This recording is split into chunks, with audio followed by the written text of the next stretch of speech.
At my own garden party, my daughter smiled for her friends and called me too old-fashioned to help with the magnolia ball.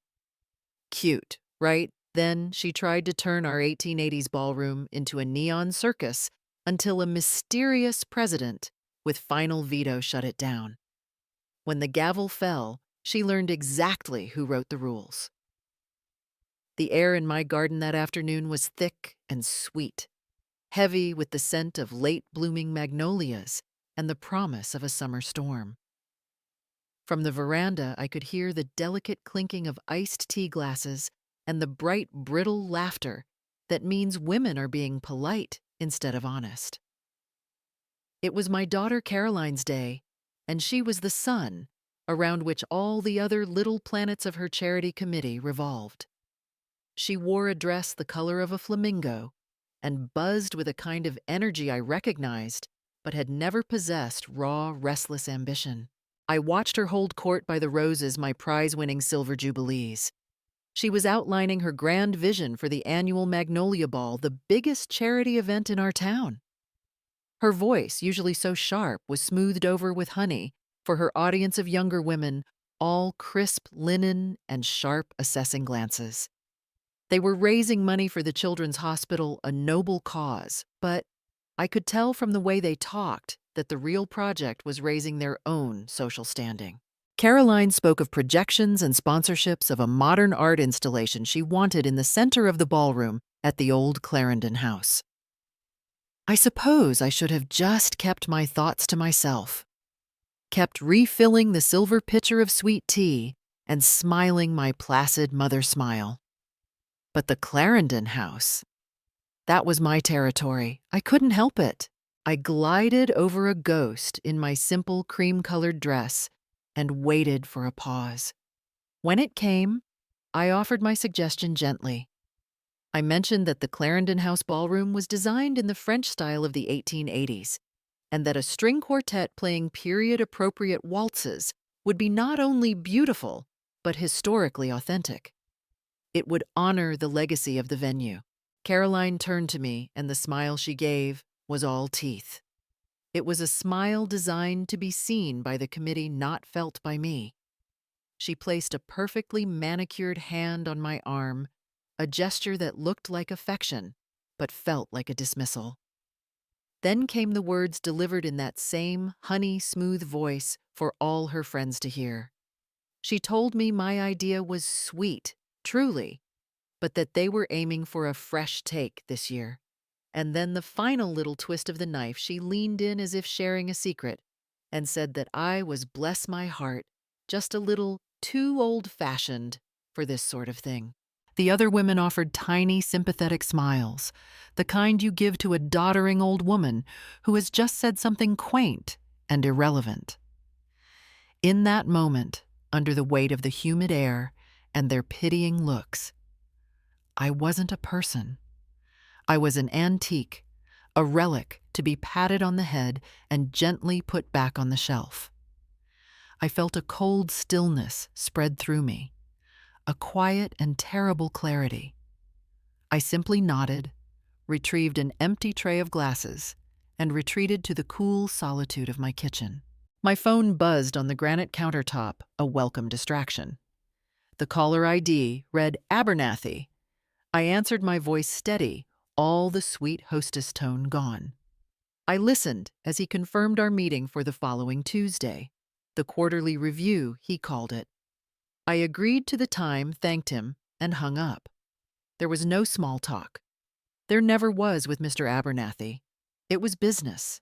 I looked out the window at the party, at my daughter, laughing her back to the house. The sun was beginning to set, casting long shadows across the lawn. The insult itself was a small thing, a passing comment. But it wasn't just a comment. It was a judgment. It was my own daughter in my own home telling me that my time was over, that my knowledge had no value, that my entire life's experience was now considered out of date. And as I stood there watching the shadows grow longer, I realized she was wrong. My time wasn't over. In fact, it was just beginning. A few days passed in a quiet hush the way our town does when the summer heat settles in for the long haul. The memory of the garden party and my daughter's casual cruelty had solidified within me not as a hot anger, but as a cool, clear resolve. I spent my afternoons in the study, a room Caroline always called cluttered. To me, it was a sanctuary of memory. Rolled up in a tall wicker basket in the corner were the original architectural blueprints of the Clarendon house gifted to me by the architect's grandson decades ago.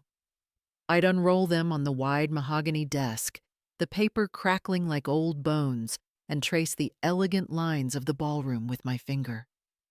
I knew every support beam, every hidden alcove, every single detail that made that building breathe.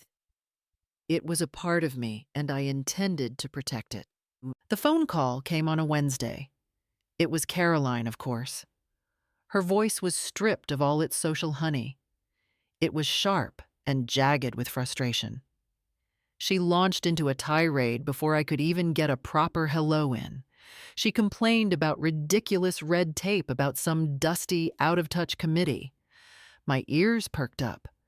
Apparently, the catering company she'd chosen, one known for its foam appetizers and flashing neon displays, had had its application to work the event denied.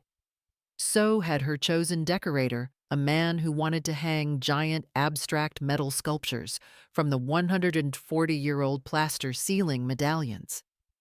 I made quiet, sympathetic noises into the phone, while a small, secret smile played on my lips. The real performance, however, was saved for our mandatory Sunday dinner. Caroline and her husband Robert arrived, looking like a thundercloud was following them personally. Robert tried to keep things light, talking about his golf game, but Caroline was wound as tight as a watch spring. We sat at the formal dining table, the one set with my wedding china that Caroline had always coveted. I served the roast chicken the way I had every Sunday for 40 years. She waited until I had placed a perfect portion on her plate before she started. She recounted the entire story of the vendors being rejected, her voice rising with indignation. She called the Historical Society a group of faceless, doddering old fools who were deliberately trying to sabotage her event. She fumed that they were ruining everything, that her entire vision was being compromised by people who didn't understand progress. Robert patted her hand, murmuring about appealing the decision, while I just continued to eat my chicken slowly and deliberately. I let her spin herself out, her frustration filling the room until it was almost suffocating. When she finally paused to take a breath, her chest heaving slightly, I dabbed my lips with my linen napkin. I took a slow sip of my iced tea, letting the silence stretch. I looked directly at her, my expression one of mild maternal concern. I told her that, well, the Historical Society could certainly be particular. They take their charter very, very seriously. Then I added the final touch, my voice as calm as the still summer air. I said that as a dues-paying member myself, I could tell her that protecting the venue's integrity was their absolute top priority. The fork in Caroline's hand stopped halfway to her mouth. Robert froze. The air in the room changed in an instant. All the hot frustration seemed to drain away, replaced by a cold, prickling shock. Her eyes, which had been flashing with anger, were now wide with confusion and a flicker of something else, suspicion. She asked me, her voice, suddenly a small, quiet thing, if I had known this would happen. I simply replied that the Society's rules were a matter of public record for anyone who cared to look them up. Then she asked, almost pleaded, if I could do something. If I could talk to someone on the board, pull some strings for her. I considered her for a long moment, letting her squirm. I told her that I would, of course, look into the matter and see what might be appropriate. I let the vagueness of the promise hang in the air between us.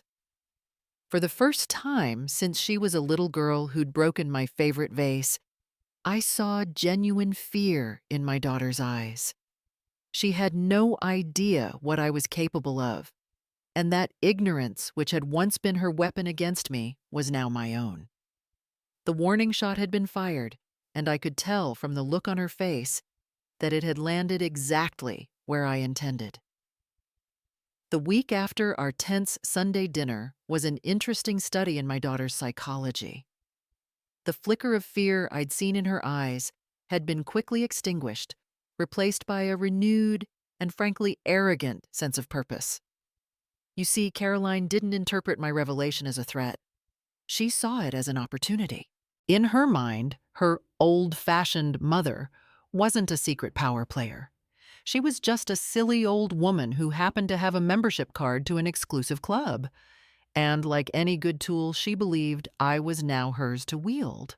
I heard her on the phone with one of her committee friends, her voice once again dripping with that confident honey. She was explaining her new strategy. She told her friend that the Historical Society wasn't a real obstacle. They were just a bunch of fuddy-duddies who needed to be handled with care. Her new plan was to charm and overwhelm them. They were putting together a new proposal, a glossy, expensive-looking document filled with corporate buzzwords like synergy and reimagining tradition. The idea was to drown the board in so much modern jargon that they'd be too confused or intimidated to say no. She laughed as she explained they would jolly them along and make them feel like they were part of the process, a condescending little pat on the head before doing whatever they wanted anyway. While she was busy strategizing her corporate takeover of history, I made a very public show of being completely absorbed in my own world. My focus, for anyone who cared to look, was the upcoming annual Rose Show. My days were spent in the garden, meticulously pruning my hybrid teas and grandifloras. I had long, serious conversations on the phone about the finer points of judging petal formation and foliage health. I spent an entire afternoon polishing the silver trophies I'd won over the years, lining them up on the mantelpiece for all to see. To Caroline, this was perfect. It confirmed her every assumption. Her mother was a simple woman, preoccupied with flowers and silver polish, completely oblivious to the real machinations of power and influence. It gave her a wonderful and entirely false sense of security. On Tuesday, I left my gardening gloves on the porch railing and drove into town. I wasn't going to the nursery, however. I was meeting Mr. Abernathy for lunch at a quiet, discreet bistro. He favored the kind with dark wood and heavy linen tablecloths. Mr. Abernathy was the Society's legal counsel, a man as old and elegant as the laws he practiced, with a mind as sharp as a freshly creased contract.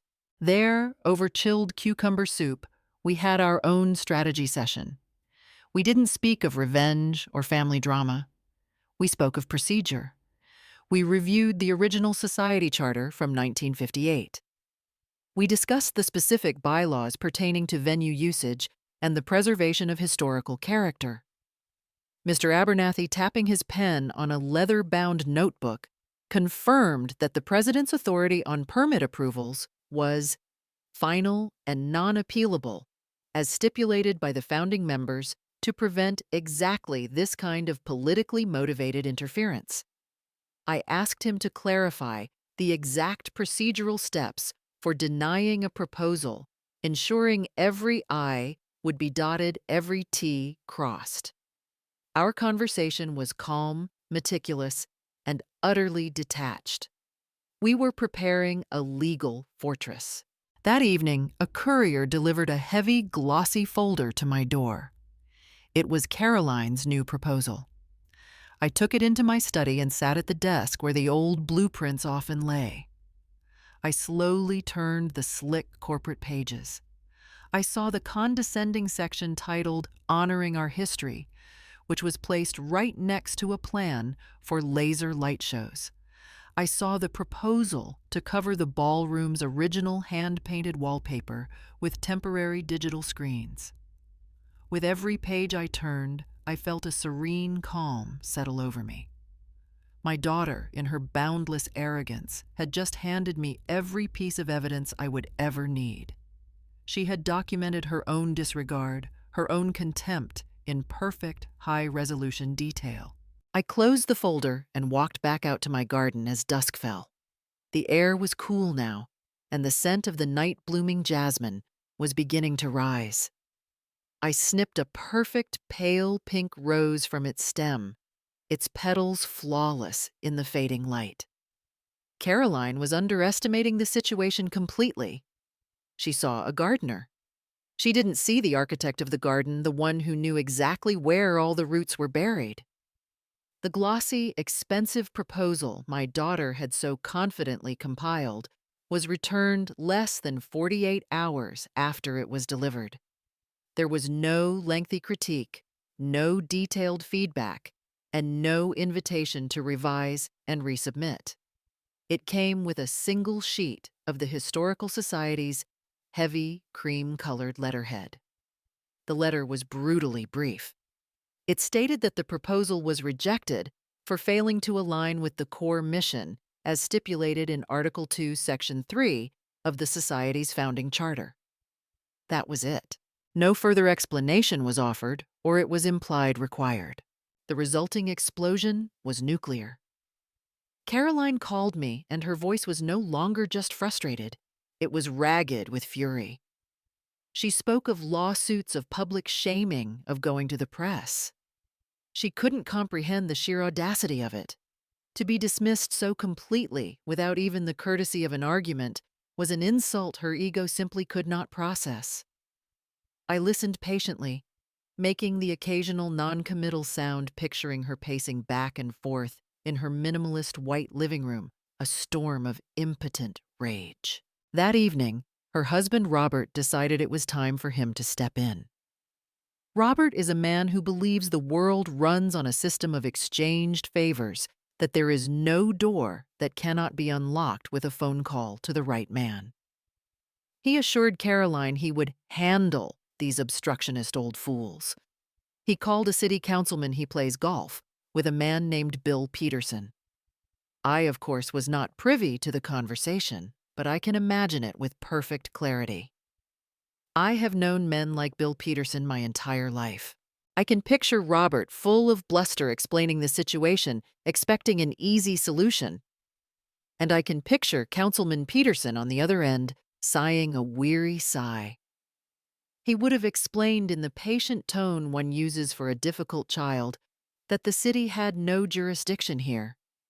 He would have told Robert that the Clarendon House and the historic district it anchored was essentially a sovereign nation, ruled by the Historical Society, and the society, he would have added, was run by its president. This is where the story would have changed for Robert. He would have asked for the president's name for a meeting, and the councilman would have chuckled a dry, humorless sound.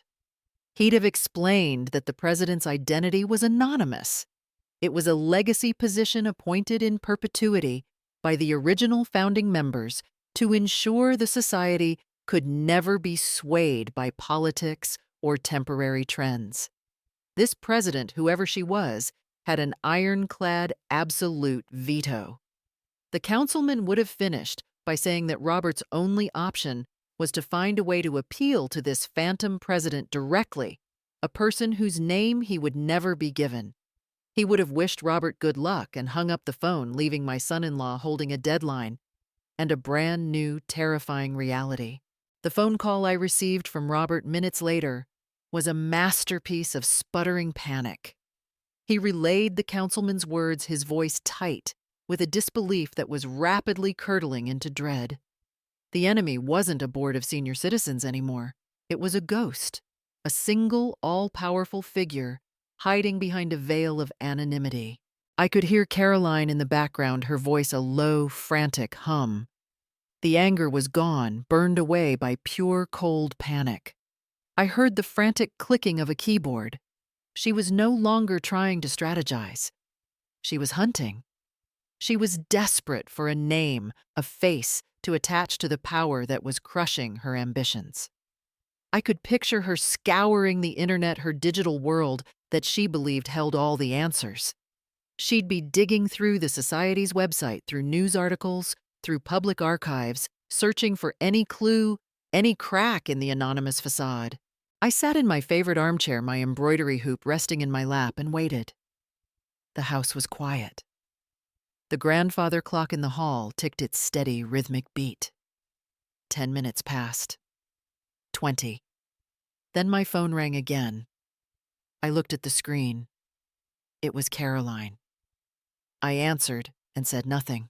For a long moment, there was only silence on the other end of the line, just the sound of shallow, shaky breathing. Then her voice came, but it was not her voice. It was a choked, broken whisper, a sound I hadn't heard since she was a child who had woken from a nightmare.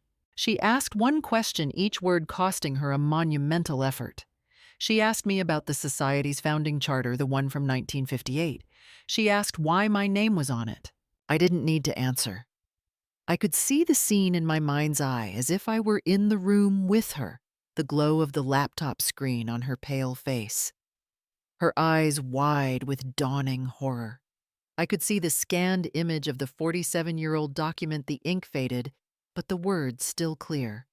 And at the very bottom, beneath the typed legal jargon, a signature in elegant, looping cursive. Blanche Dubois, President. There was a sharp, ragged intake of breath on the other end of the phone, a sound of a world breaking. Then a soft click. She had hung up. The game was over, she knew. The quiet, old-fashioned woman she had so carelessly dismissed held all the cards, and she had been holding them the entire time. The public hearing was held in the old assembly room at City Hall, a place that smelled of lemon polish and 100 years of settled dust. The room was packed. Every influential figure in town seemed to be there, from the mayor to the heads of the oldest families, their faces a mixture of curiosity and sober judgment. The local newspaper had even sent a reporter. It was a far bigger audience than a simple permit hearing usually commanded, but word had spread. Everyone knew a drama was about to unfold. I sat at the head of the long, dark oak table, my board members arrayed on either side of me, like a set of stately bookends. Mr. Abernathy was to my right, his papers arranged in a perfect, tidy stack. I wore a simple navy blue suit, my hair was styled in its usual neat chignon, and my expression, I am told, was one of placid neutrality. Inside, I felt a calm as deep and still as a winter lake. This was not a battle. It was an execution of duties. Caroline and Robert arrived a few minutes late. They didn't stride in with their usual confidence. They scurried, finding their seats at the applicants' table in the center of the room. Caroline was pale, her expensive silk blouse looking somehow wilted under the harsh fluorescent lights. She clutched a folder. Her knuckles white, but she never opened it. I called the meeting to order with a single sharp rap of the gavel. I followed the procedural script to the letter, my voice even and formal. I introduced the matter at hand, the permit application for the Magnolia Ball at the Clarendon House, and invited the applicant to make her final presentation. Caroline stood up, her movements stiff. She began to speak, trying to stick to the professional, upbeat script she must have rehearsed, but her voice trembled and broke on the second sentence. Her eyes found mine across the room, and in that moment, her composure shattered completely. She abandoned the folder on the table. The carefully constructed presentation was forgotten, replaced by a raw, desperate appeal. She began to talk about family. She spoke of difficult dynamics and personal misunderstandings that had regrettably spilled over into public life. She never used my name, but she didn't have to. She painted a picture of a young, forward-thinking daughter being thwarted by a mother stuck in the past, a woman using her position to settle a petty score. Her voice cracked, and she produced actual tears, dabbing at her eyes with a tissue. She was trying to reframe the narrative to turn this official proceeding into a messy family squabble, hoping to shame me, her own mother, in front of the entire town. The room was thick with uncomfortable silence. When she finally finished, her shoulders slumped in a posture of tragic victimhood. I let the silence hang in the air for a long moment. I did not look at her. I looked down at my notes, then to Mr. Abernathy, then back to the agenda in front of me. I cleared my throat softly. I thanked the applicant for her statement. The cold, impersonal formality of it was I could see a more brutal slap than any argument could have been. Before calling the vote, I asked if any board members had comments on the proposal itself. Mr. Abernathy spoke first, his voice calm and authoritative. He stated for the record that the board's recommendation was based solely on the application's 17 violations of the Society's charter, including its flagrant disregard for established preservation criteria. Next, Dr. Albright, a retired history professor, added that the proposal showed a shocking lack of historical integrity and would have caused irreparable damage to the venue's authenticity. One by one, my allies reinforced the institutional wall their statements, building a case that was professional, logical, and utterly impersonal. They were defending the Society, not me. Then I called the question. I went down the line. Mr. Abernathy, nay. Dr. Albright, nay. Mrs. Gable, nay. Each nay was a nail hammered into the coffin of my daughter's ambition. When my turn came, I looked out across the room, my gaze passing over my daughter's stricken face, without pausing. The chair votes nay, I said, my voice steady. The motion is unanimously defeated. I picked up the heavy wooden gavel, its weight familiar and comforting in my hand. I paused, letting the finality of the moment sink in. Then I brought it down. The sharp crack echoed through the silent room, a sound of absolute conclusion. I put on my reading glasses and picked up the official letter of denial. In a clear, unwavering voice that carried to every corner of the room, I read our final judgment aloud. I detailed the specific bylaws that had been violated, and then I delivered the final lines I had written myself. I read that the permit for the Magnolia Ball was hereby and permanently denied due to the proposal's fundamental disregard for the historical integrity of the venue and a demonstrated lack of respect for the community's elders, whose old-fashioned wisdom is the very foundation of its preservation. The color drained from Caroline's face. Her own words, the ones she had used to dismiss me in my own garden, were now enshrined in public record, the official reason for her greatest social failure. I took off my glasses, looked at the board members and said, "This meeting is adjourned." The professional takedown was complete.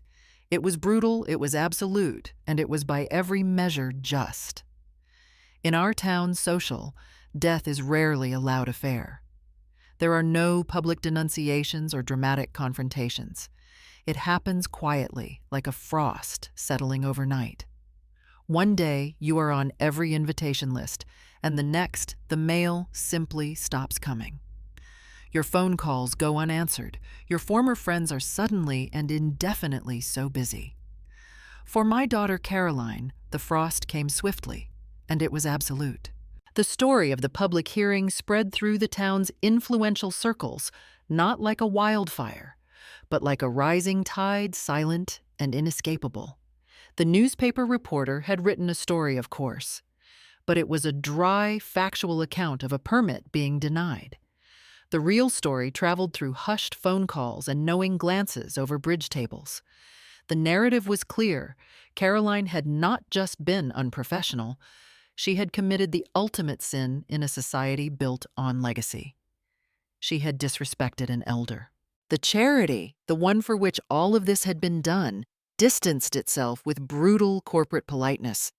They issued a press release thanking Caroline for her initial efforts and promptly announced a new event chairperson, an older, well-respected woman from one of the founding families. Caroline's ambitious committee members scattered like birds, each publicly lamenting the project's unfortunate change in direction. In less than a week, my daughter went from being a rising star in the town's social firmament to a ghost spoken of only in whispers. The following Sunday dinner was a quiet, somber affair. Caroline and Robert arrived on time, and for the first time in years, Caroline brought a small bouquet of flowers from her own garden for my table. She was dressed simply, her face pale and devoid of makeup. She sat at the dining table and said almost nothing, her eyes fixed on her plate. All the sharp, brittle energy was gone, replaced by a heavy, humbled silence. Robert tried to fill the void with talk about the weather and the stock market, his voice unnervingly cheerful. I did not gloat. I did not mention the hearing or the magnolia ball. I was simply pleasant. I served the meal, commented on the quality of the green beans, and asked Robert about his work. I did not try to soothe the tension or make things comfortable for them. I simply allowed the new silence to exist. The power dynamic in our family had been permanently reset. I was no longer the quaint, old-fashioned mother to be managed. I was the matriarch, and my authority no longer required a single word to be asserted. 2 months later, I stood on a stage at the governor's mansion, a heavy crystal award in my hands. The State Preservation Society had named me their Woman of the Year. This wasn't a local socialite prize. It was a serious professional honor, recognizing a lifetime of quiet, dedicated work. The room was filled with architects, historians, and philanthropists from across the state. As I looked out at the sea of respectful faces, I felt a sense of liberation so profound it almost took my breath away. My identity was no longer defined by my home or my family, but by my passion and my knowledge. In my acceptance speech, I spoke about the importance of legacy. I spoke about the duty we have to protect the stories and structures of the past for the generations of the future. And then I made my announcement. I was using my position as president to launch a new mentorship program pairing young architects and history students with seasoned preservationists. I told the audience it was time to pass on our old-fashioned wisdom to a new generation, one that was eager to learn and build upon the foundations we had laid. The applause was long and loud. As I stepped away from the podium, I saw my life stretching out before me, full of purpose. I wasn't just a woman who had won a family squabble. I was a woman who had rediscovered her own value and was now dedicated to sharing it with the world. The consequences of my daughter's actions had been swift and severe, but the consequence for me had been an unexpected and glorious freedom. In the end, she learned that true power is often quiet, residing not in loud ambition, but in deep-rooted knowledge. Her daughter learned a harder lesson that the past you dismiss can rise up to determine your future. She discovered that every word has weight and that old-fashioned wisdom can deliver a very modern, very final judgment. It was a lesson in consequences, proving that respect for your elders isn't just a courtesy, it's a debt owed to history. And in the calm that followed the storm, it was clear what real proportionate justice looks like.